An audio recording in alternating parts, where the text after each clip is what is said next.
Hi there, listener. You're about to experience Tadpog. Tyler and Dave play old games, and there will be plenty of game talk, but also copious amounts of crude, off-color, offensive, and immature speech. So if you are of a rather sensitive humor constitution, we're just letting you know what you're in for with this show. It has games. It has jokes. You know, just games and jokes. Take the games, take the jokes, and have a good time. Hello, Internet. Welcome to another Tadpog podcast. Tadpog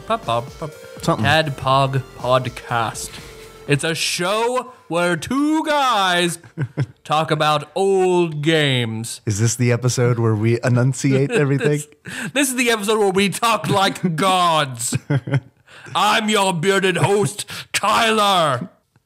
Well, I guess first, we'll be really super transparent. You can be super transparent? Absolutely. That this episode, we had planned to continue our Ready Player One series. We took a break from it last week for calls. We're going to resume it again this week, but... Probably. Sometimes life just bites you in the ass. Yeah, life bit me in the fucking ass this weekend, to the point where I'm pretty much stressing out about Wednesday's episode, Secret of Mana, which I played in middle school, but should probably pick up again before we record in I don't know, 2 fucking days. I'm pretty sure I can finish it between now and then. I've had a lot of work to do. I kind of got a work shit bomb dropped on me, which has really, really sucked because we were talking about playing Adventure for the Atari, which I really want to do, but I haven't had any time to play any games. So instead, Tyler had the suggestion to do what we're about to do, which is for a long time we haven't talked about what we've been playing. Bring out a dusty old bit. A long time we haven't talked about what we've been playing. So we've both actually been playing shit. So I think let's cop out and do a show on that. If you're listening and you love it, you can thank me. If you're listening and you hate it, it's totally my fault. In fact, cut me some slack on Wednesday too. And I'm like, yeah, Secret of Mana. Man, I remember a lot about that game. Tyler, what do you think? Man, Square, right? Oh, wow. Square. So big in the 90s. Jeez. What do you think about monsters? There's some monsters in this game. Glad you killed them. Let's do the most generic, just the most generic podcast. Man, can you believe how you had hero had to beat bad guy? What was it? Marvel actually released, they wanted to copyright superhero and supervillain. So I heard about that. Super generic comic about just superhero who beats supervillain. Oh no, I didn't know that they released something. Yeah, they have one issue of this horribly bland, super generic comic just to trademark words. Yeah, let's do that. I think we should do that for Wednesday. That's pretty much what I'm going to be doing on Wednesday anyway. Secret of Mana. Well, let's see. I'm your bearded host, Tyler, and this is a story I had forgotten about until it was dredged up the other day, and I was like, I should tell this. And it's one I'm not the star of this story. When I was thinking about how to tell it, picture The Great Gatsby. Okay, done. I am. Wait, the book or the movie? The movie right now. I read the book in high school, but I don't remember Right. that much about it. I don't remember any character names. I just remember the actors who were in the movie. Right. So, okay. That's did you cast it when you read it in high school? yeah. Yeah. Okay. But let's see. Take us to The Great Gatsby. I am Topher Grace's character. Okay. So I'm the narrator of this story. Right. I'm the reason why these two characters came together, and they both would talk to me about each other, and I set things up. But really, it's about these two other people. Okay. I'm just the element, the binding element of the story. This is like your Back to the Future, right? This is when you went back and got your mom and dad together. Well, it's a story about Brendan of Axley. Oh boy. Who may or may not still listen. I know he was on a streak for a while where he was listening, and then all of a sudden, he just stopped talking to me. So I was like, oh, okay, apparently he's stopped listening to the show. We've either made him mad or he found another music group he likes. But Brandon, he generally, I think a lot of people associate Brandon as one of my more attractive friends, or at least that's how Jacob frames him, because Jacob thinks he's really pretty. But He's a good-looking guy. He's a good-looking guy. a good-looking guy. he's a good-looking guy, and we were friends, and a lot of girls would like approach me because they wouldn't be hooked up with Brandon. See, I mean, there you go, right there. That's just proof he's a good-looking guy. Mm-hmm. If he had a video game streaming like show, oh god, he'd have so many followers. But he, well, let's see, because I was friends. Brandon and I've been friends since late elementary school, and there were throughout middle school and high school, like my group of friends, of course, like Josh Nance of Uniracers fame, my whole life, Ashley Shake of Fist Puncher fame. And then I'd mentioned like these 3 girls that I was friends with in middle school and high school, and they were all related, and they were collectively known as like their last name. Wait, what? What was the last? Oh, you can't. You probably not- don't want to I'm give not- that I out. don't wanna huh? give it away. We'll make one up. The Gatsby's. The Gatsby's. So they were just collectively known as the Gatsby's. Okay. And each one was like, there was like the pretty one, the smart one, and the slutty one. They're like the Magus sisters. There you go. Mindy, Sandy, and I forget the other one, but Sarah Lee makes the best cakes. they were like the 3 of them. And Brandon had shown a little bit interest in the quote unquote pretty one. They were all attractive, but Right. one of them, the one that's quote unquote the pretty one, Yeah. it was strange because she had kind of she could be really pretty, but she had like a gauge that would deplete. She had like a club foot that was like growing out of her forehead, but I don't know. Let's drag it back into video games for She a was second. unconventionally attractive. Let's say Terra's Esper form in Final Fantasy VI. Yeah. Like she could take on like Terra's Esper form and be extremely attractive. So that's what does it for that you. bar would run out pretty quickly. Like it was strange because like during a week of school, Yeah. like it was like every other day she would go between very attractive and then who are you? Like really, like I remember one day, this is a weird example, like she came to school, hair like all done, makeup done, like this beautiful like tight fitting red dress. It's like, are you in high school? Like I remember her very vividly. She looked super attractive. The next day, hair was like super greasy, Tweety Bird shirt, like Spanx for shorts, and like these old tennis shoes and no socks. And she would just like rotate out. It's like she spent all of her Esper bar on one day. It was depleted for the next day. This is just a girl who has no time management skills. Yeah, there you go. Like I think that explains it. Yeah, and like Brandon had saw her on one of her Esper days. Yeah. So then he was like, "Are you friends with this girl?" I was like, "Yeah." He was like, all right. So he kind of kept her in mind, and then she had one time had invited me to go on like some church outing, and I brought Brandon with me, and she was having an Esper day that day. So This is like a Seinfeld episode. So they hit it off like really well, and like I fixed them up. We were on the back of the church band, and they're like making out in the back, and the youth leaders yelling at them. You know, it's a whole thing. Yelling things like deeper. Driving over bumps. So they tentatively, There's 10 kids in the car, just silent and wide-eyed. There's 2 teenagers just fucking. The guy is in the front just looking in the rear view. and Brandon just eye contact with the rearview mirror, nodding. But like so after that, they tentatively sort of start going out. Yeah. But they still like they're not communicating that much with each other. They're going through me. Right. Talking- it is talking the about high each school other. after all. So like I'm constantly getting calls from like both of them about things like that. And he happens like for a decent like stretch of days, like he happens to only see her on Esper days and misses mundane form days. Okay. And I remember at one point I had to interject this one strange point. Please. The stranger the better. Like these 3 girls were I was very, very close to them and I was protective of them. I was fine if I was going to hook them up with someone that like I knew really well. Yeah. But whenever they would date jerks, then they'd be like, I'd get concerned and then, things, I was protective of them. So at one point, like whenever like things like when we started like getting older and started like messing around and things like that, then I was even more protective of them. And I don't know why she went this route, and I'll never forget these words. But like Brandon goes over to her house and they're like fooling around, and he pulls it out at one point. And the Esper one. He goes over to the Esper he goes one. over to the Esper. Okay. Yeah, on a good This day. is still a tangent, right? This is a tangent. And So he pulls his dick out. they're fooling around. And he pulls it out, Yeah. and she's like, she's never done anything to one before, or anything at all. And so, cut to that moment. Screen goes black. Next day, I'm at my locker and she comes up to me and she's like, Tyler, last night Brandon pulled his dick out.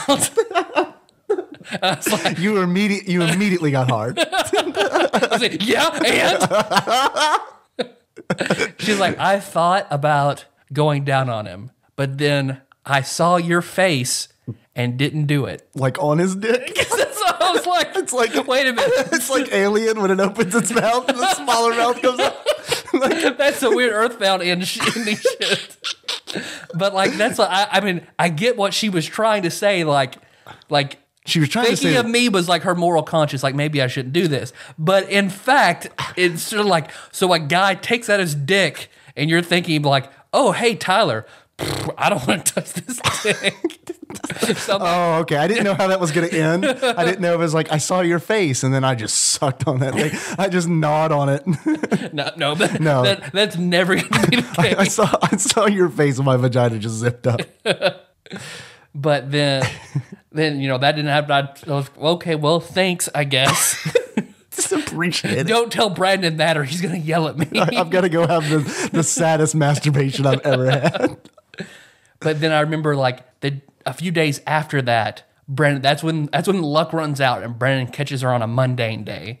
Luck for her. Yeah. Brandon's luck never runs out. That's true. Never.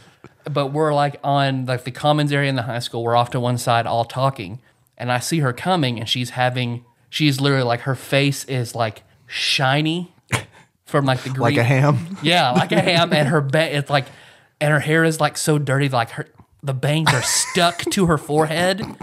Like you would not think this is the same girl, and she's wearing that 3XL Tweety Bird shirt. Love it. And it's tied. God, that's hot. It's kind of tied in one corner, like she's got the DJ Tanner going on, yeah. where she has like she's knotted it up so it fits a little bit. Or the DJ Connor when he's feeling confused. I almost said Conrad. I know. It's hard. It's hard. Why did they do that? So I see her coming, and she's wearing like dirty like basketball shorts and like old tennis shoes, and Yeah. like, oh, this is Brandon's not seen her like this. He's not aware. This is not going to go well, and he doesn't see her when she comes up, but I see her, and she goes up and she loops her arm through Brandon's arm, Yeah. and is like, hey, do you want to come home with me today after school? And when he turns and looks at her, like I vividly remember his face, because like his eyes widen and you see like his lip curl up before he kind of before he goes back to blank face, slowly extracts his arm, and he's like, I got a lot of stuff to do today. And walks off. It's like he saw the Ark of the Covenant. And then later that day he calls her and breaks up with her. Oh. And then I spent the next like 5 or 6 days just fielding just sobbing calls from her like 3 times a day. Yeah, well, I mean, what are you gonna do? What are you gonna do? Sometimes you have good looking days, sometimes you don't. I can't even tell the difference. Honestly, I was can't. talking to somebody who, because I told this story the other day because I was talking to another friend that remembers her. You have other friends, Tyler? I know it's weird. Come on, man. You're breaking my heart over here. And this other girl was like, oh yeah, I remember her. Man, I remember like sometimes her hair would just like smell. And I was like, it's just, I'll never forget. Like, I can't believe it was the same girl. Just to go from like an 8 to a 4 just on like a daily basis. It's just classic time management. That's all it is. I get it. It's like some days you just don't have time to brush that old hair out. Some days you don't. It's like, take it from me, man. Like, I probably hadn't washed my hair in like 2 months until like the other day. That's fine.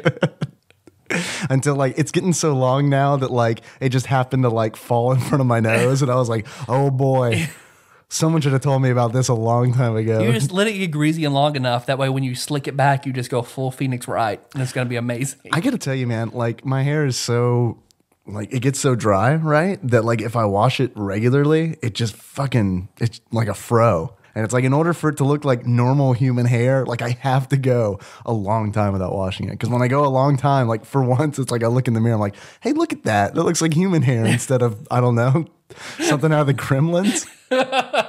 Like, because the female gremlin didn't have that one lock of hair down over her forehead. So it's like, I have to like, when it gets long, I have to like wash it like just once a month. It's like, that's it. If I wash it more than once a month, it's just forget about it. Might as well just shave it all off again. What's up, internet? I'm Dave. I'm your bespectacled host, and man, I got a lot of shit to say about hair, apparently. Tyler, I've been working a lot. Yeah, I know. I've been working a lot this weekend. I haven't seen you at all. And what that usually means is like I binge on podcasts and like I play television shows in the background, right? My favorite. Yeah, I know. It's a habit I picked up from you, I think. Well, and like Netflix and Hulu Plus and anyone else who wants to give us money, I'll plug you too. But man, it's just like easy injection, right? I mean, you can just sit down and like I can just consume whatever I want, whenever I want. And like so this weekend, my big thing has been American Horror Story. I hadn't really ever watched a whole lot of it. I watched maybe a couple episodes months ago. And so I was like, I can probably play this in the background while I work. So that's pretty much all I've been watching this weekend. And I don't understand. Like everyone had always told me how good the show was. Like, oh, it's so good. It's so good. It's so good. And I agree. But what they didn't tell me was this is essentially a porno script that got rejected and then they like adapted it for cable television. Because this is all this show is like just hot ghosts fucking other hot ghosts and like other hot live people. Like that's all. Like I was watching it and I had this realization and it's fucked up because it's like I got like crazy amount in before I realized this. It was like 10 episodes, and like what it took was like a girl on girl ghost lesbian scene for me to be like, holy shit, this is like the crappiest porno ever. I thought you'd say, this is a really good show. No, that was exactly, because I was like, holy crap, I can't believe they're doing this. And then I was like, wait a minute, this is pretty much a pornography script that's just interjected with like and this is what horror Pornhub scenes. would have like so many red thumbs down. Downvoted. So I don't know, man. I still think it's great. I'm gonna definitely finish it, but it was just one of those realizations where it's like, man, this was definitely pornography before it was adapted for cable television. Everybody at work is talking about the latest season. Oh, that's what I was gonna ask too, because like I'm watching the first season and like Netflix has it dated like 2011 or something like that, and then they have season 2 on there, and then that's it. So like, what's the new season? They're on the 4th season, I believe. Oh, okay. So Netflix is just missing. Because it's the house, the asylum, then witches, and then Fucking witches. whatever they're on now. God, the circus that they're on There's gonna be a now. lot of sex in the witches one. Oh, well, Dave, what you been playing? How you want to do that? You want to like switch off, or you want me to just shotgun all the games that I'm playing? No, I'm versatile. We can switch off. I guess I'll start with like the biggest one that I've been playing, or the most recent one, Super Smash Brothers 3DS. I don't know. Have you heard of that franchise before? A little bit. Yeah, A little bit. that's kind of a big deal, I guess. The game I bought that's still sitting there unopened on my shelf. Yeah, I'm ready for you to play, man. I want to get your feedback on it because mine is, I think it's pretty good. It surprised me. I picked it up because I am not positive that I'm going to get a Wii U. Like, I just don't know if it's ever going to happen. Well, I have one and Josh has one, so you don't really have to go buy one. Well, and it's like a lot of Wii U games. I feel like the good ones are all, of course, the first party games. Like, I would probably never buy a second or third party Wii U game. Yeah. And then like you and Josh, like you said, have Wii U's, and it's like you've got all the ones that have cool multiplayer. So yeah, I kind of feel like maybe I don't need to get one. You don't have to. You've played Earthbound now, so you don't really have to. Like I played the best game on the Wii U. You're right. So I picked it up because it's like I don't know if I'm ever going to play it on the Wii U, and I like it a lot. I think it's actually really good. A lot of people complain that it's difficult to play because it's so small, and I don't know if it's because I've got 3DS XL. I'm bragging a little bit. It's pretty. I got a pretty big. If I were to 3DS. put my 3DS in a condom, it'd be a Magnum It condom. would definitely be. By the way, like Magnum condoms are really just the same size, right? Yeah, they They're are. just the same size as the condoms. I'd read that on Reddit, and I was like, oh man, that's gonna make Josh upset. Because I think I've said it before. Like Josh loves dropping in a casual conversation that he uses Magnum condoms. That for some reason that reminds me of when I was in high school and they did the like sex ed stuff. I remember distinctly the teacher saying to the girls, if you're ever about to have sex with a guy and he's got the condom wrapped around his balls, Don't That's do it. where the sperm is. That's the one I gotta protect. I was like 15 years old and I'm looking around the room like, please tell me no one here is that fucking dumb. To be like, it's fine, baby. I'm wearing a condom. You know, it kind of looks like a tiny rubber hammock that just fastens onto both sides of your balls. Yeah, it's a ball hairnet, essentially. But yeah, on the 3DS, I don't think it's too small. I don't have a problem like losing any of the characters or anything like that. The roster's pretty cool. It's pretty big, especially I was surprised that the roster was as big as it is for the 3DS. You got to unlock characters and stages like you do in pretty much every iteration of Smash Brothers. My big complaint is the multiplayer, and they do have online multiplayer, but it's like peer-to-peer, like all of it's peer-to-peer. So it's if you're playing in a game with 3 other people and like one of them has a bad internet connection, it is like you're playing the game. It's like the game's taking place underwater or under molasses, because it is just Like that great Boston flood I brought up years ago. Yeah, I was hoping you were going to say the great Boston Molasses Massacre. And it's like, it is at that point unplayable. And there's like no way to vote kick somebody. So it's like, Bad. Ugh. and what's great is what I do like about it. And you can't pull out your Ethernet cord like I did for every bad party I got into an MMO. Well, and you get, from what I understand, I've never left a battle in the middle, but like you get put on a bad list. Like if you do it a whole bunch of times, like if you just disconnect from a battle in the middle of it, you do that so many times, and I think it starts matchmaking you with other people who do that. So it's pretty much That's funny. Yeah, you're pretty much guaranteed to have a bad time if you start doing it. But it just gets kind of crappy because if I've been in scenarios, right, where I'm on a really good run, I'm playing with 3 other people, and the connection's great, and everything's speedy, at normal speed, and then all of a sudden one of them will drop out. And someone else will join the game, and then now all of a sudden it's just like crawling, and it's like everyone playing like knows that it's that new person, but like there's nothing we can do. We can't like vote to kick that person. All we really can do is what happens is like this person shows up, and then like the group just disintegrates because it's like that person shows up, the end of that match, like people just start dropping. Yeah, and it's like they just start looking for other games to play. So that is in a competitive game, that's a pretty big flaw. Yeah, because this is one of the things where it's like, I mean, to play it online, that's a big deal because I think you could do that in the Wii version, right? But it was like really, really bad. I never tried it. I heard it was really bad for the Wii. I bettered it. I can only imagine it was. And it's like Nintendo's like online play has never been like known to be super great. They don't want to. They don't want to do it. They've never wanted to do it. They have fought that tooth and nail. And I guess it's just because of child predators. Like I guess that's why. But I think that's what they always say, but I think they're just like, we know nothing about netcode. Like we just know nothing about it. Because that's why I always I'm baffled a little bit by Nintendo by like they're innovative yet I don't know, like they're so conservative. Yet hold on to like they innovate in their gameplay and their characters, but like holding on to cartridges when they didn't need to for another generation, and then just the mini disc for the GameCube, and and it's like all their like the peripherals, right? I mean, like the Wii was a pretty big deal when it came out for what it could do, but then it's like, I don't know, let's just do nothing with it. Let's literally do nothing with it. You got Wii Sports, fuckers. What else do you want? Yep. So I don't know. Smash Brothers, I'm still playing it when I have time, but it's not one of those things where I'd be like, definitely get a 3DS to play it. The controls, I mean, the controls are what they are.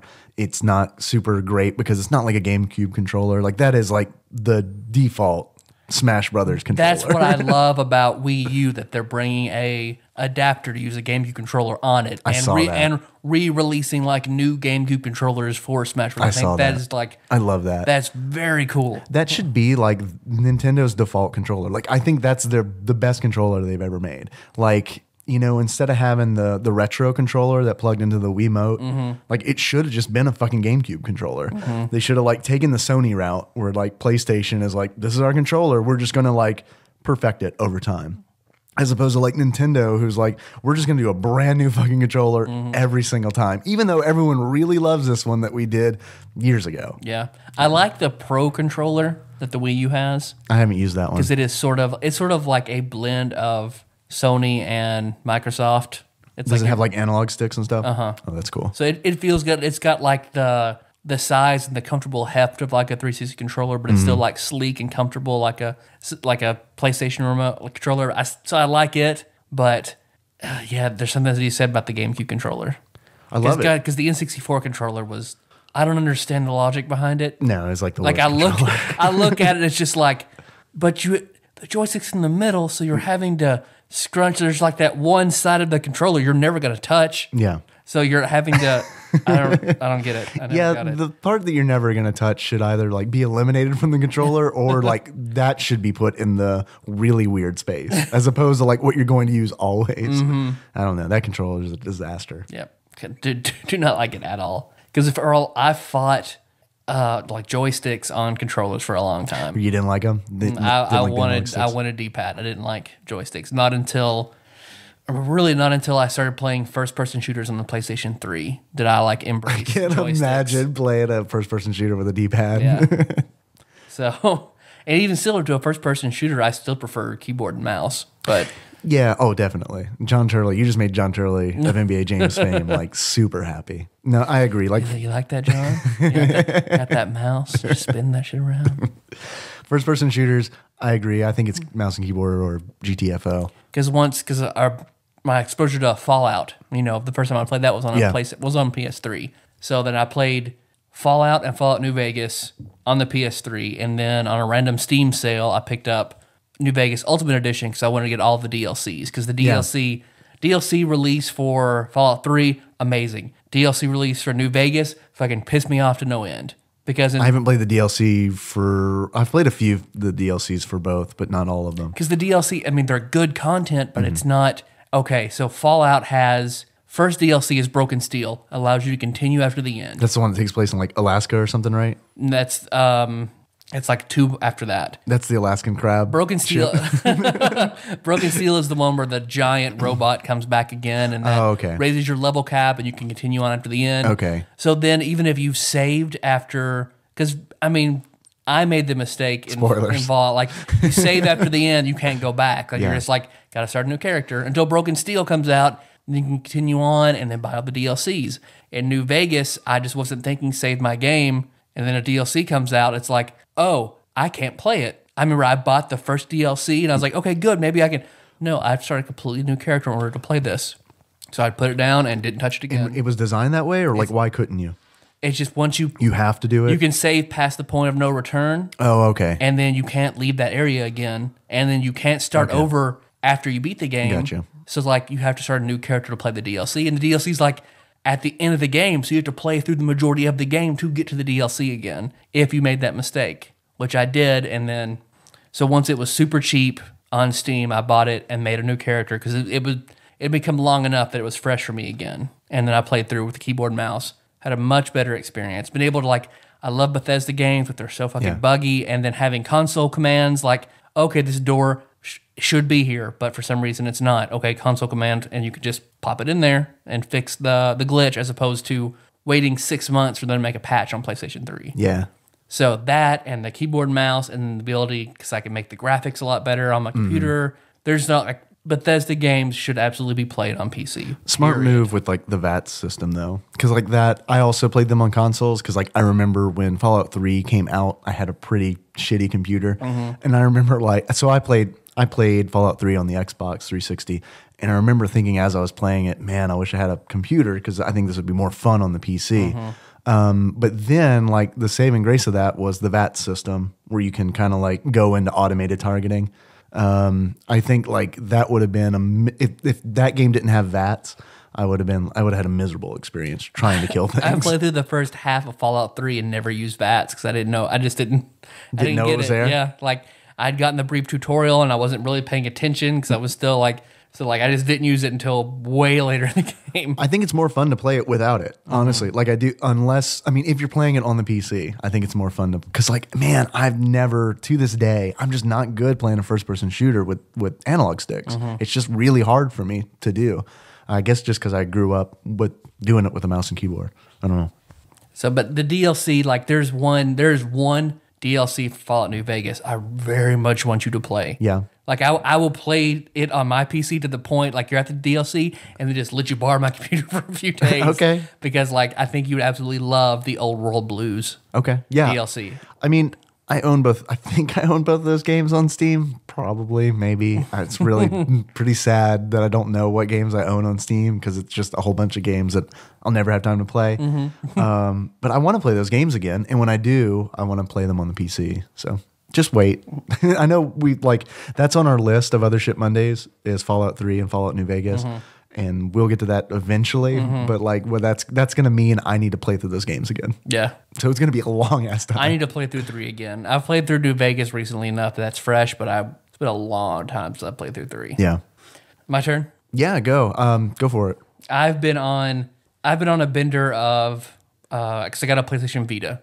Right. So that's unless I'm playing a Tadpog game, I've stopped the Great Steam Challenge because I've just been really enjoying my Vita. You hate Batman so much, you just can't get past it. I think that's been a long time. That's been a long time ago. Like, yeah, I'm at the end of the bees now. Cool. But yeah, like Batman did put a big kink into that. Yeah, that I know. Trust me, I know. But on the Vita, because I kind of wanted one anyway, because then I heard about a few exclusive games. Yeah. So then I finally, for my birthday, I got one, and the first game I played, because of course I love 999 and Virtue's Last Reward. Yeah, I remember you talking a lot about those games. Made by Spike Chunsoft. And then I heard they had made this new series, Danganronpa. And then I watched the trailer and read the reviews, and it is like 999 mixed with Phoenix Wright. So I was like, this has to be like the most perfect game for me. And damn it if it isn't. Because Danganronpa, the first one is, because it's super Japanese. It is extraordinarily Japanese. I couldn't tell from the title. It's like, what's that translate to? Is that even Japanese or just a nonsense? Well, see, I think everyone just ended up calling it Danganronpa, but on the cover of the game, it says Trigger Happy Havoc, and then small text, Danganronpa. Oh, okay. So like, people don't want to think that they're like a psychopathic killer or anything, so they just say Danganronpa. Danganronpa, no one knows what that means.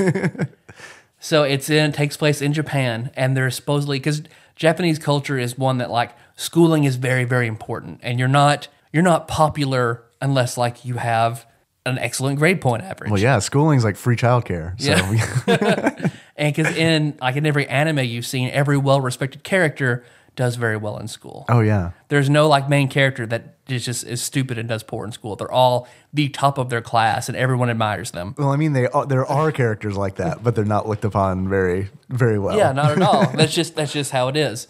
And so this game there's a high school called Hope's Academy. Okay. And Hope's Academy is like, if you go here, you are guaranteed to have the brightest future possible. You are going to be exceptionally successful because we are the best of the best. And we produce the best of the best. It's a pretty good deal. And you can't. They have to go out and scout you and invite you to come to this high school. Not a lot of podcasters go to that school. Nope. The one podcaster could go to that school because basically across a wide berth of talents, they pick the ultimate. So quote unquote, whatever the ultimate in anything is, then you can be invited to go to the school. Okay. So whoever is the best at podcasting, whoever is the ultimate podcaster, could then be scouted and could go to the school. Okay. So essentially, you and I would have to battle. Yeah. Because like it's clearly you or me. It's not Kevin Smith. It's not the McElroy brothers. It's not Mark Maron. It's between me and you. And me. Just you or me in like just an entire Japanese cast. But like you're playing the role of a character who Hope's Academy decided to have a raffle to find the ultimate lucky student. Draw a name out of all the kids in Japan. It's like the Hunger Games. Yeah, basically. Okay. Yeah. And then so you're playing that character who's chosen. You're the ultimate lucky student. And then you can look through the roster of everyone else is going to be there. Like your class is a class of 16 people. Okay. You're the ultimate lucky, and then so there's also the ultimate baseball star, Okay. the ultimate pop star, Okay. the ultimate gambler, Interesting. the ultimate fan fiction artist. Who was on this board? Like, who was like on the committee to be like, I don't know, what should we have the best of? I don't know, who's got the biggest dick out there? The let's make that a ultimate thing. dick star. There's the an ultimate question mark. No one knows her talent. Let's see. Oh, I bet you get to the bottom of that one. You do.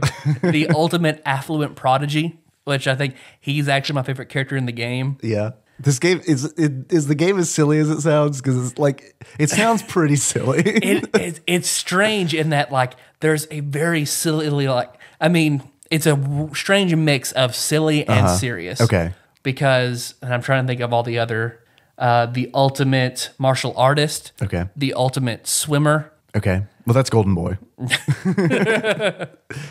The ultimate soldier. The ultimate model. Well, that Ultimate Soldier, that's T. Rogers. The ultimate. So the ultimate pop star. They're all. If one comes to me, I'll say it again. That's but Praline a la mode. nice, bravely default. Yeah, deep cut. I gotta mark that down for the show notes. Just show nuts. You're welcome, Paul Kluel. Yeah, he loves that. Yeah. I love it. Paul, he loves it. Let's bring it back. And so whenever you go to the school, like no one's there, and like you take a spot in the classroom and you suddenly get really sleepy and your character falls asleep, and when you wake up, you're in a room full with all these other students, and there's a huge, where the door was, and there's a large security door with like Gatling guns like mounted to the ceiling, and everyone's very confused. They don't know why they're here. I thought this was the first day of school, and then suddenly a bear comes out. The music gets really silly, and it's a bear who is half black and half white, divided down the middle. Okay. Half is a nice face, and half is like a demonic face. Okay. And the bear is like the Harvey Dent of bears. yeah, you're right. And like the music is kind of silly, and like he strikes a pose, and there are flowers everywhere, and he explains to you what you're really here for. Oh God, please tell me he's your teacher. He's the headmaster of the school. All right, when I asked you earlier if this game was silly, you said it was a mix. What you meant to say is like, this game is definitely silly. Well, because it's silly, because he comes down, and he's just a tiny bear. You don't have to explain why it's silly. You just already did. And then the bear named Monokuma Okay. tells you, it's like, well, here's the deal, is Monokuma? Monokuma. Yeah. Monokuma. So is that like Monica from Friends mixed with Akuma Yep. from Street Fighter? If they made it. Pretty good. Yeah, we need some fan art, I think. And he tells you that you're trapped in here forever. Like all the windows have like steel plates over them. Parts of the school are locked off. You cannot see the outside at all. There's no way to communicate with the outside world. He's like, you live here now. Congratulations. So you were that's when you find out you were definitely not the luckiest person. Yeah. Yep. But he's like provided like the kitchen is fully stocked. Everything is like, he keeps everything clean for you. Like this is a perfect like little biome for you to live in. Like Beauty and the Beast. Yeah. And he's like, yeah, so you're fine. If you guys choose to just like live here, live your lives, you can have children together, whatever you want to do. This is where you live now. But if you want to get out, you have to kill each other. Okay. So then he's like, basically, if you decide to kill somebody, if you kill them and disguise it in such a way that no one else can find out it's you, someone dies, then we will have a clash trial where everybody tries to provide evidence and prove who the killer was. So if you get away with it, you, the killer, goes free, and I kill everyone else. Oh my God. All right. But if they find out it was you, then I kill you, the murderer. And they just get to keep playing until There's one person. one person gets out. So like you can play my game or you can live here forever. I think that I'd probably live there forever. They all say that. What do you sound like you're very accusatory. They're all like, we just won't kill anybody. That's Yeah. fine. So then Monokuma starts introducing like motives and starts giving you reasons. One of them I thought was really good. Like, it's like Dave might kill somebody for this. Great. What is it? Because at one point, like, of course, like, the first one Just is unlimited bear blowjobs. But then like you have like a student manual that has rules in it, and there are very arbitrary rules that keep things Like no yellow shirts on Tuesday kind of thing. that some of those are really weird like that. Like you can't go into the kitchen after 10 o'clock. You can't borrow anybody else's student ID, and like there are lots of little rules like that Yeah.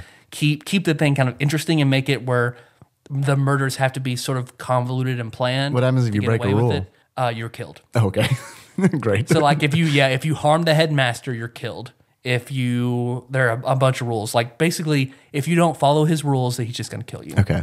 And The bad half, the evil half. yeah. And like the first motive is like he gives everybody these DVDs, and he's like, there's not a rule saying you can't watch each other's DVDs, but after you watch them, you're probably not gonna want anybody else to see them. Okay, what's on them? It's like basically your main characters. It's a picture of your family at home, and then suddenly they're gone, and the house is burned down. So it's like, is this what's happening while you're here? Or? Yeah, why? Oh God. Shows you what's happening inside, and he's like, and then Monokuma comes to you. He's like, I have fucked with your family. I'm not going to tell you if they're dead or alive. You're going to have to get out if you want to figure out what's happened to your family. So then you assume every other person, he's tortured their families. Mm-hmm. So if they want to save them, they're going to have to kill somebody to get out.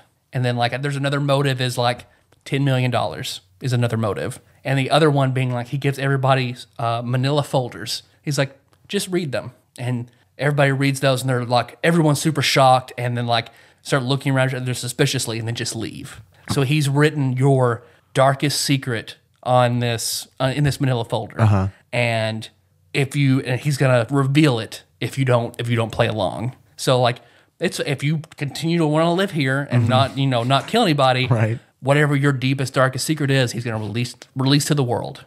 So then everybody's like, okay, no one can find out about this.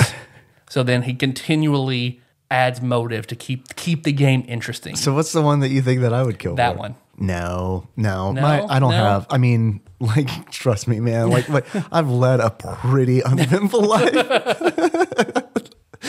Pretty uneventful. What is if like somebody at work's like, hey, you got a little bit of a mustache, you have to go home and shave. So I was like, maybe if somebody like knew Dave's darkest secrets, like, oh shit. No, that's not a dark secret. That's just like a lifelong of not liking how I look.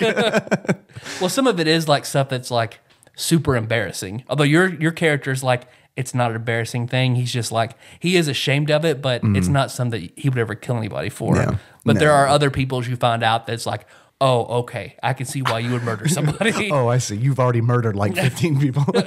Well, see, that's one of the spoilers for like the next 10 seconds. about this. I haven't even played this, so I'm going to check out. I'm going to mute. Well, one of the characters, spoilers, is the ultimate serial killer. It's the fanfic writer. I'm not gonna tell you. The fanfic writer is funny because he's extremely overweight and nerdy and just keeps talking about like he writes hentai and stuff like that. Definitely the serial killer. Definitely the serial killer. is- It's whoever is in the game and they're like, this person's always quiet and seems to get along with everybody. Oh, there's the ultimate. Oh, I forgot the ultimate biker gang leader, Okay. the ultimate computer programmer, the ultimate moral compass is one, and oh, that's another three more that I just remembered. But so then it's interesting because once a murder happens, then you go in and you investigate, and you click on clues and try to piece things together, and then you go and talk to the other students and get their testimonies, and then once because Monokuma like once 3 people spot a dead body, then he makes the announcement, and he's like, you have 3 hours to investigate before I call a class trial. Okay. Is the investigation fun? Yeah, because you're going through and like trying to see what's different about the room, and then investigating it, and then you putting stuff together. I think Nikki would like that. But like that's where like Phoenix Wright games like always lose me because I don't like the investigation part of Yeah. Phoenix Wright games or the one that I've played. I like the courtroom stuff a lot. Like that's my favorite part. But like the investigation always kind of seems like in Phoenix Wright, for example, like they don't let you miss shit. You know what I mean? Like you can't get past the investigation until you find everything. Yeah, you can't miss stuff in Danganronpa either. See, I don't like that because I'd rather like be able to miss things at the investigation that later cause me to fuck up. Yeah, But I don't know. That's just my personal preference. I get that. Because I get totally frustrated. I get frustrated when it's like, okay, I'm done here. And the game's like, no, you're not. No, you're definitely missing You got to talk to things. this guy 3 times. Right? Exactly. So yeah, it doesn't let you do that. But the investigation is not as long and drawn out as it is in Phoenix Yeah. Wright. Like you'll spend like hours investigating in Phoenix Wright. Oh yeah, in So- like one room, like it's just a still screen. Where it's like that's what bugs me about Phoenix Wright, because it's like, holy god, I've been staring at this one fucking just still frame for like an hour. Yeah, no, clicking on books and shit. it's more drawn out in Danganronpa because like you'll see the scene of the murder, and then you'll have to wonder about because the criminals will like really plot to try and like throw off the autopsy and throw off the time of death and things like that. So you're going to different rooms trying to find where did the murder weapon come from. Okay, they can only have access to this room between this hour and this hour, and then you're going and trying to talk to other students, and you'll get truth bullets. Okay. Basically, that's your evidence. Wait, you find them as like truth bullet casings or something, or like Well, when you you- use them against somebody? That's how that's how the class trial operates. Because it's trigger happy havoc. Once you're in the classroom, you basically your objection from Phoenix Wright is Yeah. instead the form of you firing a truth bullet at somebody. Wow. Did you fire? What's it fire out of? It's a gun that you have like. I mean, your character isn't holding a gun pointing at people, Yeah. but the menu system is set up where like you have a gun full of truth bullets and you're shooting down testimony and Okay. shooting down people's contradictions and things. Does like everyone that. have this, or just you? Just you? Okay, because you're lucky. Yeah. Okay. You're lucky. And so once the class trial starts, once you've collected all your evidence, and the evidence, you just know, like, all right, scrap of paper with blood on it. Mm-hmm. You know, like you just find that, and that becomes a truth bullet. You don't know what purpose it serves. You just know this is a piece of evidence. So once the class trial starts, everyone's in a big circle. And then Monokuma will be like, well, first you should probably establish what the motive is. So then everybody's like, starts throwing out theories about what they think happened. So then it's up to your character to go through with the evidence and try to find which theory probably makes sense. Okay. Then focus in on it. Like if you agree or disagree. And if you disagree, then you pull up the evidence and shoot it down. And then somebody else will add in something. And then you answer questions about what you think, where it went. And there are different mini games Okay. that accompany, because there's one, sometimes like it adds, each trial adds a few more layers to the class trial. Like, what do you mean? Like, there's more investigation, or The class trial just gets more complicated because at one point it's just you have one thing of evidence, one truth bullet, and then people are telling, so it their gets theories. longer. Yeah. So kind of like a Phoenix Wright game. Yeah. Because So like as those progress, they get longer. They get a bit longer. But then you'll see like maybe whenever people, because it'll show their picture, and while they're talking, the music is very intense, and you have like 30 seconds as each person talks through 30 seconds of time per argument. And then whatever they say comes up as a dialogue box and swirps around in the air, and you have to shoot it down, a certain word in it. So, but eventually when people start disagreeing, you'll start getting white noise. So then like when you're trying to shoot down an argument, somebody will interject and their words appear in front of the word. So then you have to like shoot. It's like a mini game to shoot their arguments down to try and get to the truth. And you are literally like, where it's like a targeting reticule, and you're actually shooting. Okay. Yep. So you can like fuck the game up by like not shooting well. Yep. Okay. But so that's the thing, like you also get free time. Like not every day is like a murder happens. Whenever a murder's not Thank God. happening, whenever a murder doesn't happen, I'm glad you said that, because you get free time, and then you can go and bond with other students. Okay. You can go. Who'd you bond with? I bonded with the ultimate question mark first. I figured that's probably who you want to get to the bottom Yeah. of that, right? Yeah. But then like there are like 4 or 5 steps. Usually like you have to spend time with them 4 or 5 times. Each one unlocks a little bit more, and some will unlock skills. So this is that like- then the more you spend time with them, you can then acquire their skills, and that helps you in your case. This is like the dating sim part of the game. Yep. Okay. But So it actually like helps you. It helps you if you spend time with the ultimate baseball star. Then the skills you learn from him, you can then equip, and then like your shooting is better. Gotcha. And and then there's one like the ultimate question mark. One of her skills is like Sucking dick. you deal more damage to another person's psyche with a truth bullet attack. Okay. Because there are sometimes where like they're just being bullheaded, and they'll have like a health bar, and you're having to constantly hit them with evidence until it goes away. So then your attacks are more powerful to try and defeat their argument until you figure out who it is at the end, and you have to choose the right person. And if you're wrong, you die. Okay. But it's got a lot of layers to it. I could talk about it for a long time because I really, really enjoyed it. Is it long? It sounds like a long game. It took me, I'd bet it's a 20-hour game. Okay, that's not too bad. It's a So replay for a value. handheld game, there is replay Yeah. value, because there's not enough, and people get killed. So like you might be spending free time to get to know somebody, and all of a sudden they die. Gone. And then you can't get all their skills. You can't learn everything about them. Do you lose what you gained from them before they died? No. That's good. So, but then the value after the end, the new game plus essentially is where Monokuma is like, you start over again. Everybody comes together. And Monokuma's like, oh, I fucked up and forgot something. Monokuma's like, Chandler, you messed up the house. How you doing? He does. Monokuma's funny, but then he's tells like, oh, I didn't think about it. Like, I will kill you if you kill me, but there's some of you that are strong enough that you could just like kill me before I could kill you. So Wait, what? yeah, the new game plus is really weird. So he's like, I need to make some backups. So actually, before we get this game underway, I need you guys to build me some backup me's so I can kill you if you kill me. And everybody's like, what is going on? Why are we here? He's like, don't worry about that. So then it becomes basically like the title screen changes. Everything looks like it becomes a high school simulator to where you're all trapped together and you have to assign people duties and tasks to clean the school and gather parts. Please, he'll give you a list of like, these are parts I need to make my next me. So then it's really weird, but it gives you the option. No, you have nothing but free time. What kind of parts do you have to get to build a bear, half bear? Garden hoses, and like all sorts of weird shit. But it's basically just an excuse to get you to spend free time with everyone else. Okay. So please then tell it's me just- no murders ever happened. No murders happen in this in that version. just as long as you'll play, you just collect bear parts. Yeah, and build different Monokumas. And then like you reach like 200 hours and all of a sudden like 8 bears just come in and eat all the kids. See, because you do that, but because it's just like whenever you go to spend free time with somebody, it's as if you were in the normal game. So then they still talk as if you're in the normal murder version of the game. Okay, so anytime you have a social interaction with anybody, they're terrified. Yeah. Yeah. So like you're cleaning the school and then you talk to somebody and they're back in murder game.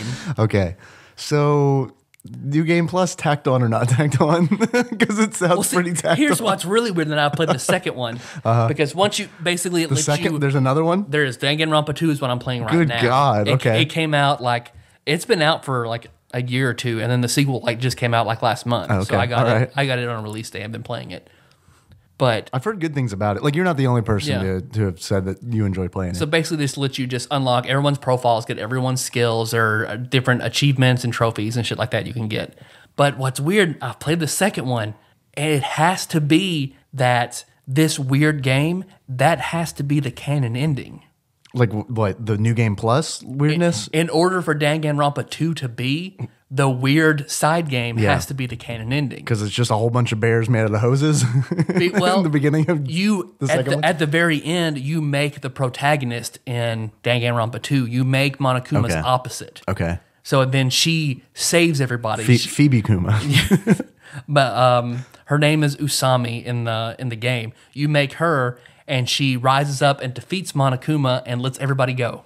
Oh, that sounds pretty nice. And then, but she's in the second one, and she's not in the murder version of the first game. Like you have to get to this version to find her. So Danganronpa 2 is a continuation of the weird fucked Of the up new one. game plus. Yeah. Indeed. Okay. That makes sense. So like, and a few characters that were in Danganronpa appear in Danganronpa 2. Okay. So the only way is that they survived. Gotcha. So recommend it? It sounds like it's a recommend. highly recommend it. I don't know if I can hang with it. The I'm art, not gonna lie. The art style is really cool. Is it like stills or is it like animated or?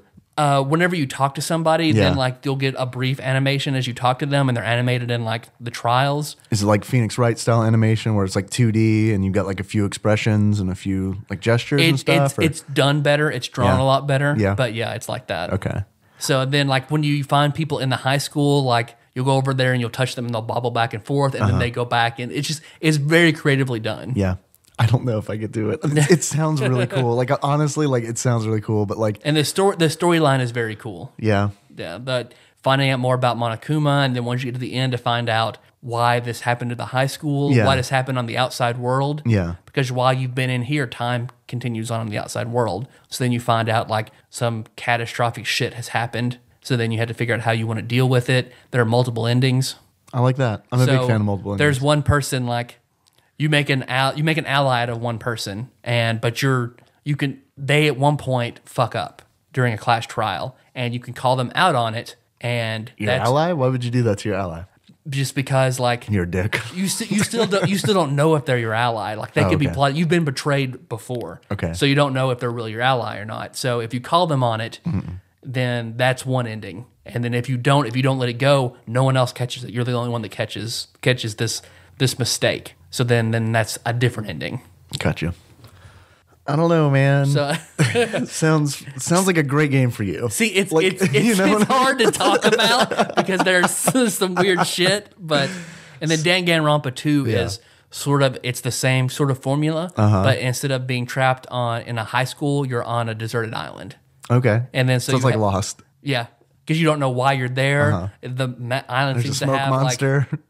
There's others. there are like some huge monsters. Like, it's definitely darker because like there's some stuff in Danganronpa 1, like clearly this person was evil and murdered somebody, and that's just it. But in Danganronpa 2, it's like you understand it fleshes out why someone would murder someone or what their reasoning was, and it makes you feel compassion for them, and then it makes you sort of like hurt for them. It's a lot darker. Although I have to say, at each clash trial in Danganronpa, it's fucked up and dark in that once you find the person who committed the murder is called the Blackened. Once you find out who the Blackened is, then Monokuma is like, I've researched every one of you. I know everything about you. So if you are convicted as the Blackened, I have a perfect execution for every one of you. So this bear is a sociopath. Yes. So like once you like find somebody and then you get to watch their hand-tailored execution, and every one of them are just fucked up. This is the second one? This is the first one. This is the first one. It's the first one. They're not as good in the second one. That's the only thing. I think the second one is better, except for these executions. Except for watching the kid, like the kid murders are a lot worse. Yeah, they toned down the kid murders. Because they were amped up to 11 in the first one. This okay, like I've heard really good things about this game, but it does sound like one of the kinds of games that like I would never ever like play around another human being, and he would be like, "What are you doing? Oh God, why is that kid being torn apart?" But it's really good. It did make me kind of have because there's the Ultimate Gambler is a part of. I didn't know this was a thing. Have you heard about Gothic Lolitas? No, I guess not. I mean, I can kind of put it together, what that might be. Yeah. I mean, she's of age, so it's not, but she dresses like a vampire, like Lolita type. And it's just like, I'd never heard of that before. And I was like, huh, okay. Well, a lot of that is like, it's funny because you said she's of age, but it's like, that's one thing I really kind of bothers me in anime and games where it's like, here's someone that appears to be 9 years old. However, we've put a really like arbitrary number with her. We've assigned her an age of 18. And it's just kind of like, I see what you did there. I don't agree with it because that's fucking gross. No one in the first one looks like a kid. They all look like adults. Yeah. In the second one, there's one character who does look like a kid. And they even explain it. They're like, she's the ultimate traditional dancer. And she looks like she's like 12. And like in her bio, it's like, we may think that's why she has such an exceptionally large male fan base. That's gross, man. But she's not sexualized at all. Yeah. And they make her character like extremely foul-mouthed. I like that.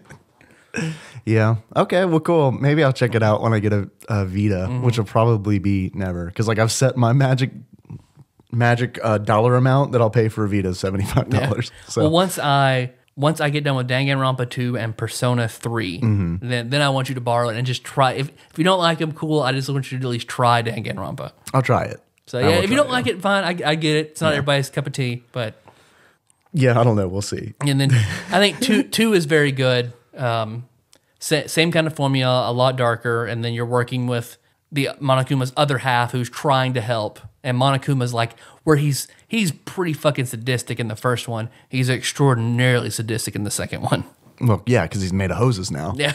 Yep. Hoses and like forks. That's where all his bad tendencies come from. Garden eating utensils. I've been playing some other shit.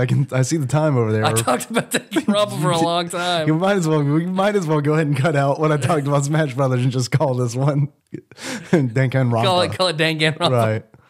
Right. I know I mentioned this on a couple episodes back, but I've been playing the Diablo 3 expansion. I wanted to talk about this a little bit because early on in Tadpog, I feel like we kind of did a lot of shitting on Diablo 3, especially when we were talking about Path of Exile. I've got good news. I'm coming back to report. They fixed a lot of things in that game because I hadn't touched Diablo 3 pretty much since you and I played it together, back at release. 2 years ago? It's been about, God, it's been longer than 2 years because I think we were playing that in July. Well, you were staying with me, coming down from Lexington to buy your house. Yeah. I hadn't played it really since we beat the game on 3 difficulties then.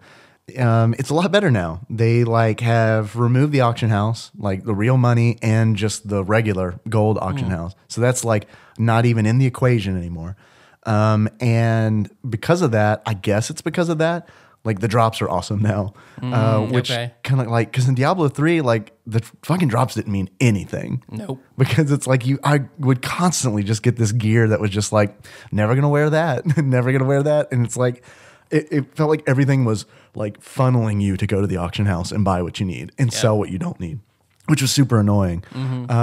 So I started playing this, and then here's the thing, playing with you, I think maybe the three times I ran through the entire game, I found one legendary item. I found one, and it was worse than what I had on my character. Yeah.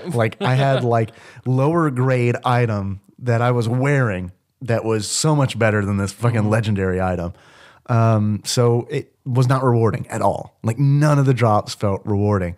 They kind of have fixed that because I played through and I got to level 20 and I had already found 5 fucking legendary items. And it was all right, well and they were all better than what I had currently in slot. So, and I constantly felt like I was upgrading my equipment through things that I just looted. There's a lot of garbage still, but there are actual quality items now. It felt more like Diablo 2. I had to craft in Diablo 3. I had to craft my own. I had to love my blacksmithing and my gem crafting, and then just click, click, click, click. Okay, there's something acceptable. Yeah. Click, click, click. Ugh. Well, even that crafting stuff is poop tier, because it was that's the shit that you would craft to get the ability to go to the next difficulty level to try to find loot that you could sell on the auction house to buy the fucking gear that you needed. That whole run around system was just not my primary stat. Can't use it. Got to sell it. Fucking soul crushing. Unfortunately, I haven't played a lot of the new actual content because they've added an Act 5 that involves the content sounds really cool, but I haven't played any of it. It's you're fighting angels who are for some reason are attacking a town. And I think Death is a villain or something like that. So he's got something to do with it, maybe. But I've just been playing the new class, which is Crusader, which is essentially Paladin, which is what I really wanted in the release of Diablo 3. Because my main in Diablo 2 was a Paladin. And it works just the same way, thorns and shit like that. I've got a build right now where you can equip a 2-handed weapon in one hand and a shield in the other. So it's been fun. So far, I like it a lot. Still kind of no PvP, I guess. Now there's an NPC you can talk to in town. He's I can bring you to a battlefield if you want. And I guess if you're in a game with other people, you can fight there or something. I don't know. But it's not like the old school Diablo where it's you can just run into somebody and they fucking kill you. Yeah. So, I don't know. If Reaper of Souls dropped down to $10, I would pick it up and play again. I bought it for 20. It was on sale for 50% off. It's one of those things where it's I had told myself that if it went on sale for $20, I'd buy it, and then it happened, so I bought it. And But you still kind of oh God, a little bit, yeah. I told myself I'd do this. A little bit. It's I made myself a promise, and I'm not going to break that promise. I bought it, and I wasn't dissatisfied. I actually would probably. If I didn't have so much fucking work to do this weekend, I'd have been playing it. Yeah. I guarantee it. McElwain of Mega Man X3 2 fame. That's right. He power leveled the shit out of me. That's the other thing that was just crazy because it's like I got to like level 20 with the Crusader and like he just sent me a message. He's like, you need any help? And I was like, I never like power leveling is not a thing that I usually like because I like to play through the content of the game. But it's fucking Diablo 3 and I've already done it like so many fucking times that I sent a message back. It's like, yeah, man, just however much time you got. He's like, okay, let's crank it up. He's like started a game that was Torment 6, which they changed the difficulty. Because like when you and I were playing, like it was like easy, normal, hard, Inferno. That's gone. Like there's so many fucking difficulties now. Like Inferno mode is essentially like Torment. And there's like 6 tiers of Torment. Torment 6 being like the most difficulty in the game. So like he started a game on Torment 6 and he was just like his character, his monk is like just a badass that can just like run around, doesn't even have to like hit enemies to kill him, and I'm just like following him around. Like it took like 45 minutes and I was level 61. Like I gained 41 levels in the time it took. Like I didn't even like I was listening to about podcast. a level a minute. That's cool. So yeah, it's pretty ridiculous. But you know, I'll, $10. That sounds that'd be the promise I make to myself. Yeah, $10. Whether or not I keep it or not. Yeah. Because I'm not like you. I'll be like, yeah, I kind of think I want to go get a Snickers bar and a 6-pack of Coke instead. I want to get that $20 Snicker bar. I got my eye on that deluxe model. Yeah, the Snickers DX. It's a big Snickers cake. I guess the other game, I'll go over it briefly. I'm not going to talk about it like I talked about Danganronpa 1 please. and 2. Let's do a 4-hour podcast. Because as soon as I posted a picture, I was like, at one point on Facebook, I was holding up Phoenix Wright versus Professor Layton and Danganronpa 2. Yeah, I was going to ask you about if you'd picked up the new Phoenix Wright game. Yep, I've got that. I just wanted to finish these Danganronpas first, and then because I want to savor that Professor Layton and Phoenix Wright game. Because I know that's not going to come around again, so I want to take my time with that. Yeah. I'm not eager to jump on it. And then Lord Matt Barger sent me a message. Oh, you have a Vita. You got to play Persona 4 Golden. Yeah, I remember you playing a lot of Persona. So then, like, I started it, and it's a very different game from what I'm used to. It's still a JRPG, but it's a very different, like, it's an RPG cross high school simulator. Which doesn't sound right up your fun. alley. It doesn't sound fun, and I didn't like it at first. You're collecting garden hoses and forks and making all kinds of bears. because it's a remake, I think, of a PS2 game. I think that's what it was for, and they've done a very, very good job. But it's all about there's like another mysterious world where these murders are taking place, and your character has the ability to go over there and try to stop them. Long story short, and you find other people that will join you and cross over into this other world. And in this other world, they're basically, once you enter the world, somewhere in the world, basically everything that you hate about yourself will spawn. A you that is, embodies everything that you don't want to admit about yourself and you just feel bad about. And if you confront that person, and normally like when somebody will cross over, you'll go and save them. And like one of the girls, you see her opposite is like incredibly like slutty and just is all about boys. But in the outside world, she's like very conservative. So she's like, now she sees that everybody sees this about her and she flips out and says, "You're not me." And that's when it gets power over her and transforms, and then you have to defeat it. And once you defeat it and whoever that character is accepts it, like, okay, well, you are a part of me. I do have those desires in myself. I have to learn. And that's when they then get power to operate in the Persona world. Okay. And it's so like they have to overcome this like internal conflict. They have to overcome kind of the internal conflict to Okay. gain power to that opposite them then transforms into basically a summon that they can control. And that's how you fight in the Persona world. And is that what is called their persona? Like, Yep. Okay. That is so their that's persona. that's where the title of the game comes Yep. from. Okay. And then it's all about you trying to, because basically whenever you save somebody, then they join your team. They get a persona and join your team. And then they're trying to find out who threw us in here, who is trying to kill these people. But your character has a unique ability that he gets stronger the more relationships he develops and the stronger he gets to other people. So that's when the high school sim comes in, because through the high school sim, you meet other characters who represent different monsters in the game. because everyone only has one persona except the main character. The main character can have as many as he wants. Where does he get them from? The other people? He gets them from monsters. Basically, they will drop pieces of themselves, and he can pick them up and then mix and match and make new personas. So like you craft your summons? The main character does. He kinda crafts them. And it's all based on the tarot card system. So each monster has a different class based on one of the tarot cards. Okay. And each NPC in the game represents a different tarot card. So the closer you get to the character that represents the tower card, any persona you make that is of the tower type is much stronger.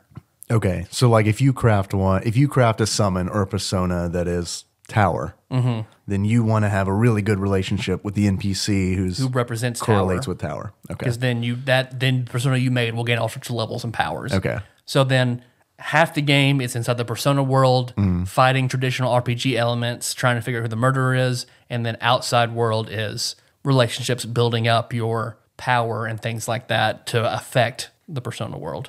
That sounds pretty cool. That actually sounds more interesting to me than They just kind of put it in that high school sim kind of way, because like you have the option of joining in a sports team, and the athletes represent the strength arcana. So then once you join either the basketball team or the soccer team, and you can go to practice on like Mondays, Wednesdays, and Fridays. You don't have to, you just can if you want to. So if you go to practice like 2 times, and you'll get a small event where the strength arcana guy is like confiding something in you, and it's like, oh, now you guys are better friends, and you see the gauge go up, and then that means any strength arcana is now a next level stronger. You were saying to me off the mics a couple of weeks ago that like there's a lot of scheduling involved. Like you mentioning that you have to like go to practice Because and shit. you have to go to school. You have to have a relationship with the family that you're staying with. You can have multiple clubs that you're a part of and a part-time job.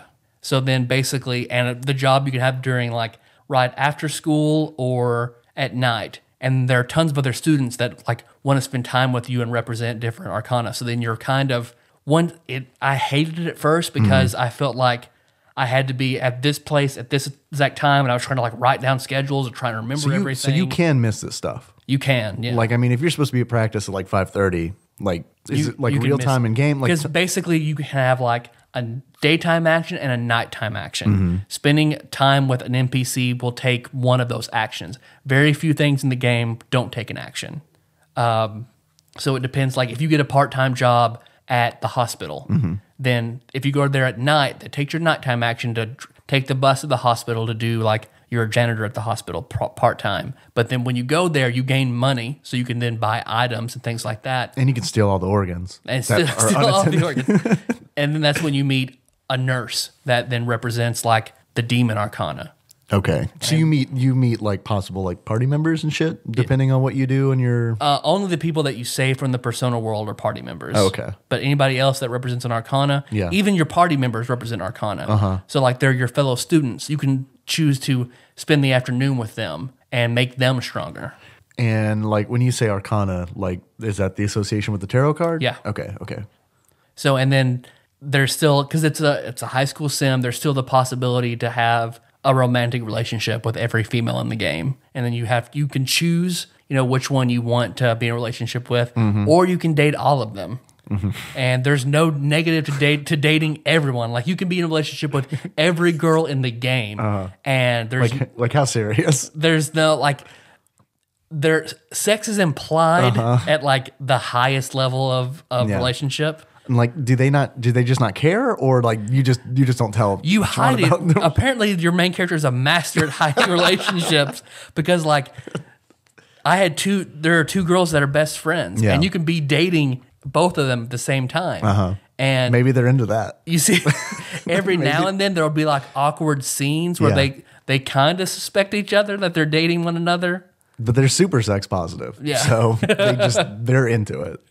So then it's just kind of if you date more than one person, the game shames you a little bit. Yeah, Like like the how? dialogue box, be like, but you're already dating somebody. Are you sure you want to date this person as well? Yes.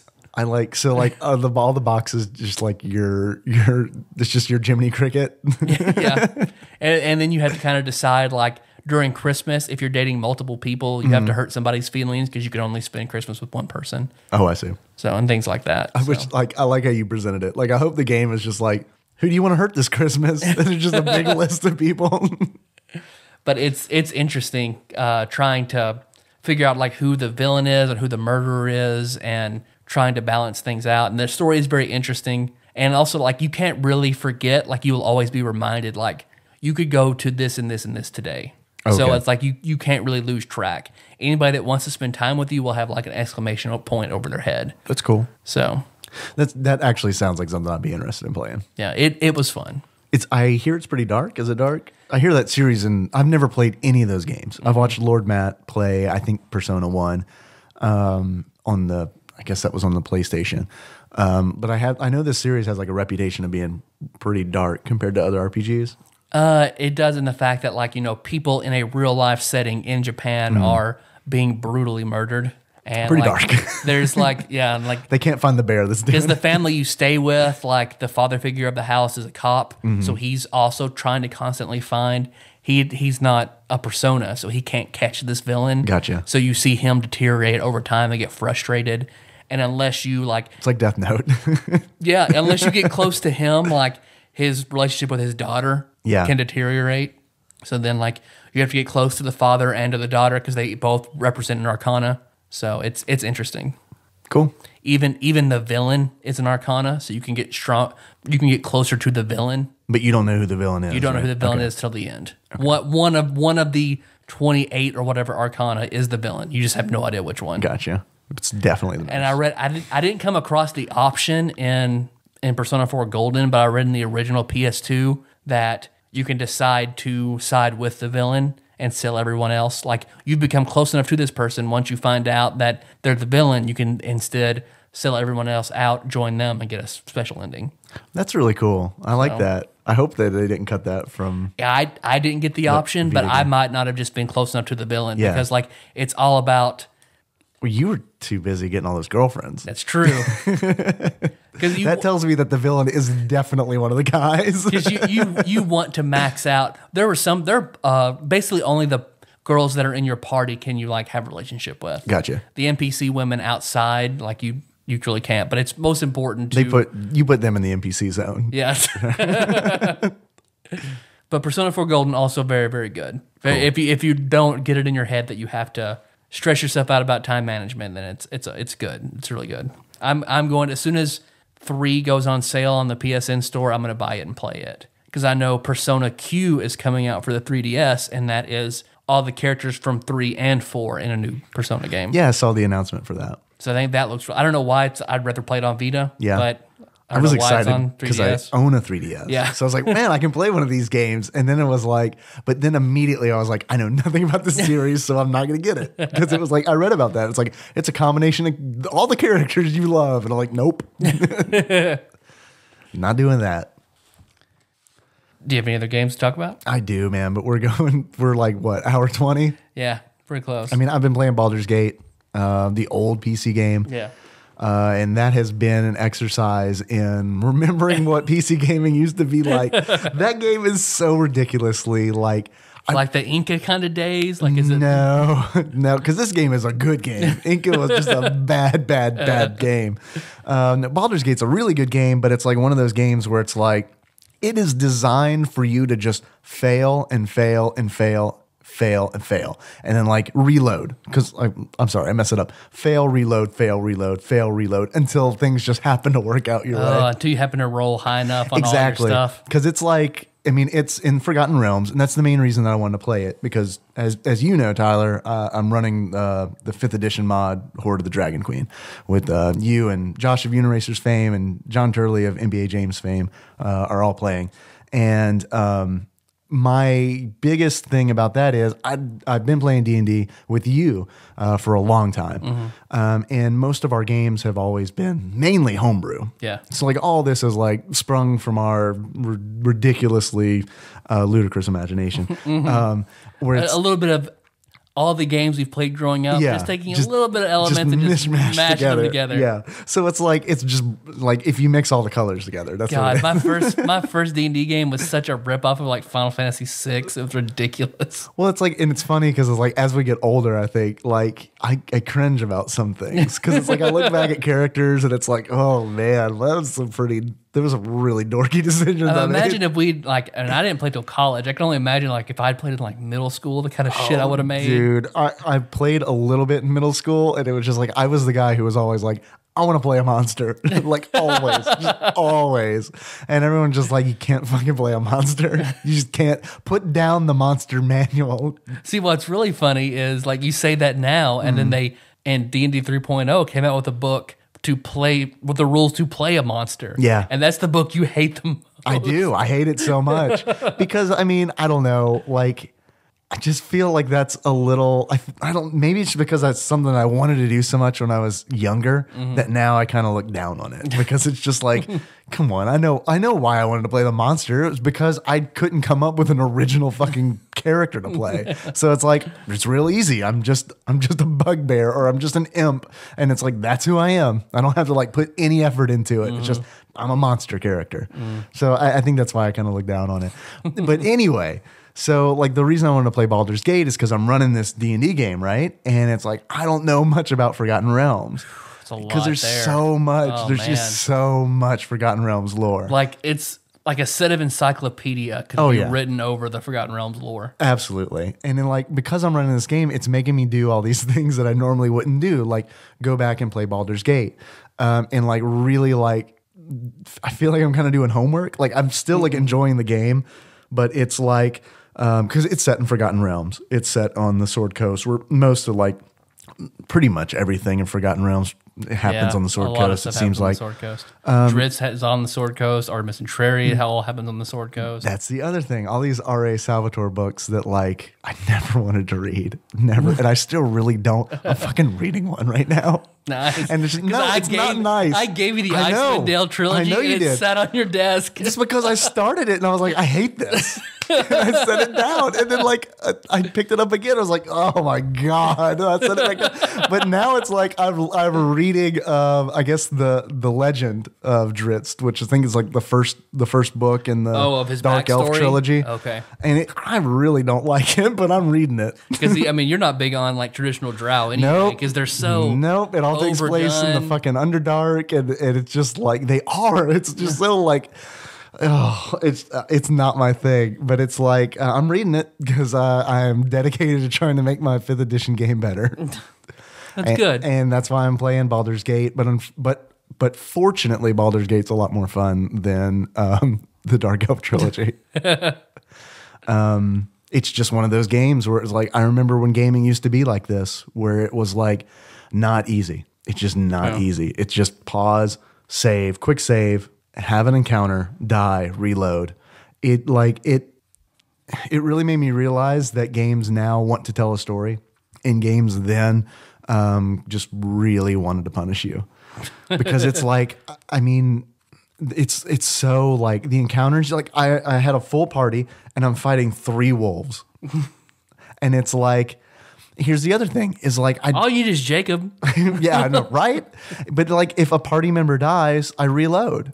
Cause it's like, I don't want one of my like NPCs to die because I can't fucking find any more. It's not like a tabletop game where it's like, oh, well, that character died, just roll a new one. It's no, it's like, oh, instead of having a full party, now you're down 1 person. So the next time you fight 3 wolves, guess what? You're gonna be down another person. So it's just one of those. But it's a great game. It's one of those games I'd actually like to like talk about in length. That whole series, like the Baldur's Gate 2, the Icewind Dale game, Neverwinter Nights, and all that. Well, since my character in your game is from Baldur's Gate, I should probably learn something about it. So let's do it. Let's do it. You're rubbing your beard, Tyler. Oh, you want me to ask you about what kind of beard you give all these games? It was just itchy this time. I guess we should probably wrap it up. Yeah, I wanted to play some calls, but that ain't gonna happen. We can play if there's any really good ones. James Livingston had called me like, "Did you get my call? Did you get my call?" Yeah, I did get your call, James. Let me see if I can find it because I've just got these starred in order.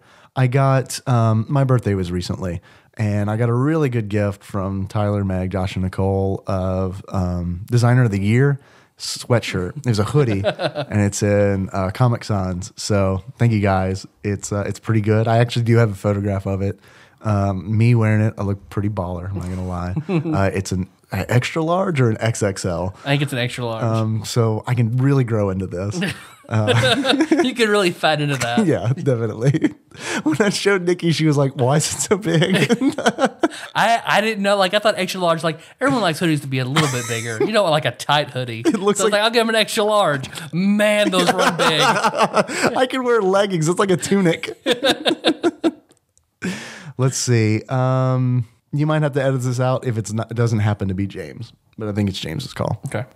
Hello, Effin Tadpog. This is James Livingston giving you guys a call. I've been a lifelong fan, not of the show, of you guys. Hate the show. Lifelong. Even before I met you, I was a fan. I knew it. I could tell when I finally met you. But the show is good too, and I like it a lot. And I just wanted to congratulate you on great success, and also throw in there that I know that it is Dave, your bespectacles. Oh my God, your bespectacles. He fits right in with the show. That's crazy. Anyway, Dave, happy birthday. That's all I'm trying to say. Thanks, James. Happy birthday to you. You were in our thoughts and our prayers, sending you mad love. Thanks for letting me crash in to your D&D session the other week. You're welcome. It was fantastic. It revived the soul, as they might say. And my wife and I were just talking some Cowboy Bebop and some apparently awesome references that they put in there. For example, some guy that used to do telephone hacking back in like the 80s simply by mimicking the sounds through a Captain Crunch whistle. They called him Captain Crunch. They mentioned him in Cowboy Bebop as Captain Crunch. We only figured this out, and then of course it made us think of Ein, and of course that brings us to you. So, and of course Tyler, as long as you have not kissed any other person, except for me so far as well, you know, a male touching, then good. I have to explain that. Yeah, you really do. Distance doesn't make a difference. You guys are like right here. You're right in my heart, and yeah, whatever. Okay, so there's love, there's peace, there's respect, and keep it real, yo. All right, and wait, there's another word. It's represent. That's James. He's keeping it 100. Thank you, James. Yes, absolutely. Thank you. What is he talking about? Did you kiss James at some point? I think he got his lines, some lines a little mixed, like because he meant Cowboy Bebop, but he also meant Ready Player One. With Captain Crunch? Yeah. Okay. When I listened to that, yeah, I was wondering, because I don't remember a Captain Crunch is in reference in Bebop. So I think he's probably listening to the book and watching the anime at the same time. So I think he got some lines crossed there. But he's talking about at the end of seminary, to celebrate everyone graduating seminary, we all went on a cruise together. And like the last day of the cruise, I stood up and I made like a big speech to everybody, talking about it and how much I loved everybody and how much everybody meant to me and these friendships. And even though we're all traveling to different places, you know, we all made lifelong friendships while we're here, all that. And at the end of my speech, James stands up, walks over to the other end of the table and like opens his arms to hug me. And when I go to hug him, he instead grabs my face and kisses me for like 15 seconds. How long do you think you were like 1 Mississippi? 2 Mississippi. Because here's the thing, like I'd always made jokes about kissing Oathbreaker Blake Woods because it makes him really uncomfortable. Well, that's great news for everybody. He's like, man, I love you, but man, if you ever tried to kiss me, I would knock you the fuck out. So I always joked about it. And so then James is the one. Total homophobe. Blake Woods. Extremely homophobic. Go to his church. No, if you're gay, not if you're gay, don't go to church. Yeah, thanks. Did not go the direction I thought it was going to go. It's really interesting. Let's see. I got another call here. Maybe it says unable to transcribe this message. There was one that I wanted to play. That was also had to do with my birthday, so I figured it's probably timely to play it. Let's do it. Happy birthday to you. Happy birthday to you. Happy birthday, dear Dave Moore. Happy birthday to you. Yes. Happy birthday, Dave Moore. This is Wiley and Laura and Jordan and Jack playing shitty John Elway football on the NES. This is crappy. Yeah, wait. It is John Elway. I didn't know that. Yeah, well, that too. It looks terrible and sounds awful, but it's super fun. It's fun. Hey, but drink a little bit. Yeah. Happy birthday, Dave Moore. Thanks, guys. What do you mean that couldn't be transcribed? Yeah, Google Translate was just like shrug. Actually, there's an emotogram. I don't know, like my grandmother. There's an emotogram. I'm your respectable emotogram. There's actually just an image of a table being flipped. Google just fucking gave up. Thanks, guys. I really do appreciate it. It sounds like you were having a lot of fun, even though it sounds like I would not enjoy the game that you're playing. What I love the best about that is that was Laura, correspondent Laura. Mm-hmm. When she said, she went, this is Wiley. And Laura. And I was thinking, no, I don't think this is Wiley. No, Wiley is actually Laura's symbiote. Oh, okay. Like Wiley get grabbed onto Laura like Venom. But thanks, guys. I really do appreciate it. And I also want to thank Paul Kluel of What's Paul Playing Today, because he got me Octodad on Steam, which is a game that's been on my wish list for a long time. And I actually really, really, really want to do another Ship Monday for it, because I think like if you and I played it and Josh and Nicole played it, did the 4-player co-op, because it's one of those games that I think is going to drive Nicole nuts, because like we have to like here's like the premise of the game is that we're an octopus dad and each one of us controls like one tentacle, and we have to do like just like daily tasks. And in order to do that, we have to like come up with a plan and like coordinate like all our tentacles to do like one thing. Man. We're not going to be able to do it. Yeah. And Nicole is just going to be like absolutely livid. See, so we want to do like a Danganronpa situation. like you're Monokuma, you're trying to give a motive for some murder. Instead of you playing, put Sean Miller in that thing, and Nicole will eventually murder Sean Miller. There's no doubt in my mind she would eventually kill him. I'll sit out. You could do the show with Miller. No, you dress as a bear costume and you just watch this unfold. Well, I do have one ready. I bought a whole bunch of garden hoses and forks. It is your first Sona, if you're a furry. My first Sona? That's what, I believe Tony, whose birthday was this the other day, so Impresario Hey, Tony. happy birthday, Tony.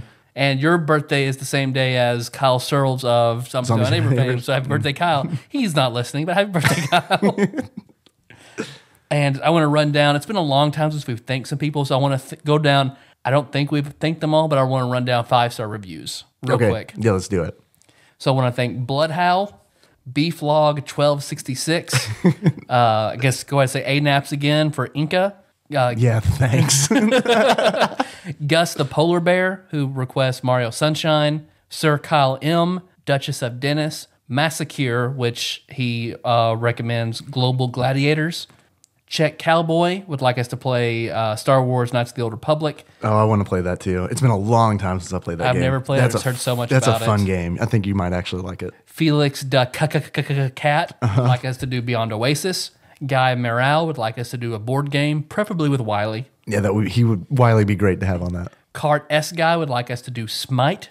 Also heard good things about that game. Haven't played it. Let's see. Brandon in Madisonville gave us a 5-star review, and I was amused by Swizzletick gave us a 5-star review simply stating 3 stars. I get that guy. I like that guy's humor. I mean, it's probably not humor, but I'm just going to go ahead and take it as humor.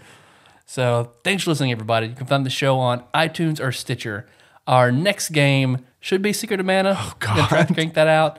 So we're probably going to break it into two parts. So the next 2 weeks will be Secret of Mana. Next Monday, hopefully, we'll return for Ready Player One series. So that's all tentative. We'll have a show. We promise we'll have a show for you. Oh, please don't promise that. But we like 5-star reviews. We have up to 80 now. It's awesome. but we're jealous. We want more. We just hoard them. We just want to cram the 5-star reviews in What our are we mouth jealous and chomp of? on them. Well, I guess we're covetous. We want the 5-star reviews. We're the red dragons of podcasting. We're smog, and we're just like hoarding those, and eventually till our belly is coated with 5-star reviews, and then makes us vulnerable. We're the 5-star bellied sneeches. See, we're gonna have so many 5-star reviews. Whenever somebody has that one black arrow of a 1-star review, then it's just gonna kill us. That's just it. And let's not talk about that. Like that 1-star review will be the death of the podcast. It really, like, that's gonna be like, you and I are gonna have a breakdown. We're gonna we're gonna sit down and be like, is this even worth doing anymore? Like, that sounds like a joke. We gotta change the podcast. We assure you that is not a joke. It's gotta be about beer now. I don't drink beer, but we get that 1-star. God, it's gonna be awful. review. Like, I don't like video games. 1 star. God, I dread that 1-star review like I dread the death of a parent. Like, because it's like that is gonna happen and it is gonna change our fucking worlds. Like, because I know us, and I know your reaction is gonna be like, we got to do 5 podcasts a week. We gotta quit our jobs. Right. I gotta get cut up for adoption. We gotta do 5 shows a week. Trust me, and if you're listening and you're like, that would be awesome, you're fucking wrong. That would not be awesome. I'm just going to talk about Danganronpa 5 days a week for 2 years. But if you want to keep us like reasonably happy and not suicidal or changing everything, give us a 5-star review. Further incentivize that by you can choose some of the content of the show. Right. So if there's a game you want us to play, put it in there. If there's a guest host you want on a show, put it in there. Yeah. If you want us to be your emergency contact, it's unwise, but you can do that. If you want us to be an alibi, that will probably only get us all thrown in for contempt of court. Whatever. You want us to do your too. taxes. You want us to do your taxes. You want to go to jail? You want to owe the government a lot of money. But include that in your 5-star review, and we will try our best to do. I mean, if it's a game or a host, we'll get to it. Anything else, we'll try. But the game and the host, we will get to that eventually. Unless we get a 1-star review before then, and we all just implode. And this is the last episode. Don't worry, guys. Like Tyler said, we're probably going to be back. We're going to be watching iTunes like a hawk. In the meantime, if you can't get enough Tadpog goodness, you can always find us on tadpog.com. That's where the show notes live. You can also find us on Facebook. We're at facebook.com/tadpog. There are a lot of cool people there doing a lot of cool shit. We do a post per episode, and that's the best way to really give us feedback. Like your honest feedback. Give us like your non-honest feedback on iTunes reviews and keep those 5 stars. But if you got a bitch about something, definitely do it on Facebook. Because we deal with criticism a lot better when it's not quantified. we deal with criticism better in non-star format. You can also find us on Twitter. We are at tadpog_podcast. It's cumbersome, I realize, but just bear with us. That was a Danganronpa joke. Am I pronouncing that right? I don't know. Danganronpa. What? Danganronpa. Danganronpa. It just sounds dirty. It is a little bit. If you want to pretend like you're a bear, Twitter's a great place to do it. Sometimes I do that. I've got a secondary account where I just pretend I'm in my persona and I do all kinds of crazy hookups. Thanks for everybody who's retweeting us and including us in your tweets. You can call us if you want. I completely lost my train of thought because I was just thinking about all the hot Twitter furry action. I was literally as I was talking, I was slowing down because I was thinking the realization was setting in. I was like, people probably actually do that. They probably role play. As Heathcliff's girlfriend. Is that a thing? Heathcliff did have a girl. That is weird. I hadn't thought about that in a long time. You're welcome.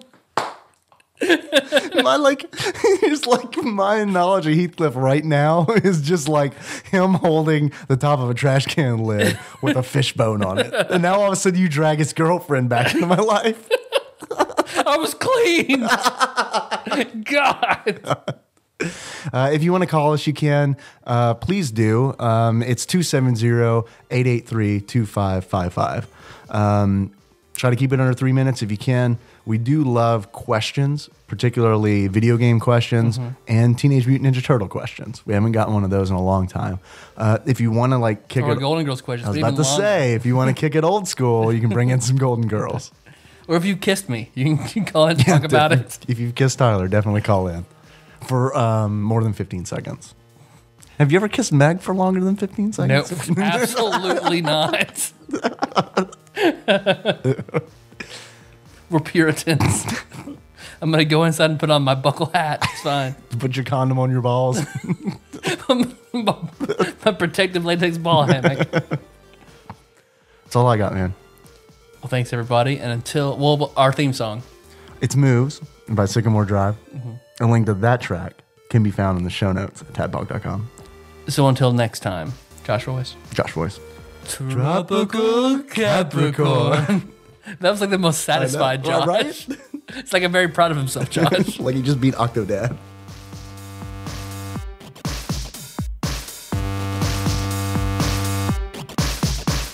The most valuable thing my dad has ever taught me is that all pornography is fake.